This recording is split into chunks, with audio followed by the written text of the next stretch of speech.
দেখেন আপনি, আমরা জানি কিন্তু মেডিকেলে দেখেন আসেন, আপনি দেখবেন যে হচ্ছে যে মানে একেবারে আপনার ভর্তি হওয়া থেকে শুরু করে যে কোনো জায়গায় আপনি যাবেন, পদে পদে আপনার কাছে হচ্ছে যে বিভিন্ন সিন্ডিকেট, তাহলে আপনি কাজে করবেন না, এবং কেউ কিছু বলেন না যে না এটা দিচ্ছি আমরা, এটা কি আর। আমি তো মেডিকেলের কথাই প্রথমে বলি যে আমাদের মেডিকেলে যে যারা করে, এই যে দালাল থেকে শুরু করে যে বিভিন্ন জায়গায় ধরেন না কেন, এগুলো ধরতে গেলে তখন দেখবেন যে পার্টির লোক আসে চলে গেছে। তার মানে এদের সাথে সবারই কানেকশন না। তো আমরা আসলে জুলাইয়ে যারা রক্ত দিয়েছে তারা সত্যিকার অর্থে কিন্তু এই জন্য দেয়নি যে একটা নতুন বাংলাদেশ চাইছে। এখন আগের ব্যবস্থায় যদি রাখে তো সত্যিকার অর্থে খুব দুঃখজনক। এতজন রক্ত দিল, চোখ হারাইলো, পঙ্গু হইলো, তারপরে যদি ওনারা মানে ভদ্র না হয়, আমি তো বলবো যে এটা খুবই দুঃখজনক। মানে তারেক রহমান কিন্তু অনেক ভালো কাজ করছে, কয়েকদিন আমরা যা দেখতেছি শপথ উনি নেওয়ার পর থেকে এখন পর্যন্ত ভেরি নাইস, ভালোটাকে অ্যাপ্রিসিয়েট করতে হবে। কিন্তু ওনার মানে একজন হচ্ছে মন্ত্রী যদি 2-3 দিনের মাথায় এরকম কথা বলেন, তাহলে এনার আসলে খুঁজে দেখা হচ্ছে আসলে উনি কিভাবে মানে পরিচালনা করবেন।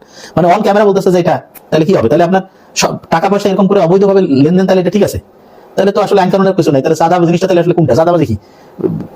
মানে আসলে ভাষা, মানে আমি যখন এই ভিডিওটা এই যে আমাকে সেন্ড করলাম, আমি যখন দেখলাম আমি আসলে অবাকই হয়েছি যে মানুষজন বিদেশে হলে তো মন্ত্রিত্ব থাকতো না, সত্যি কথা একদম থাকতো না।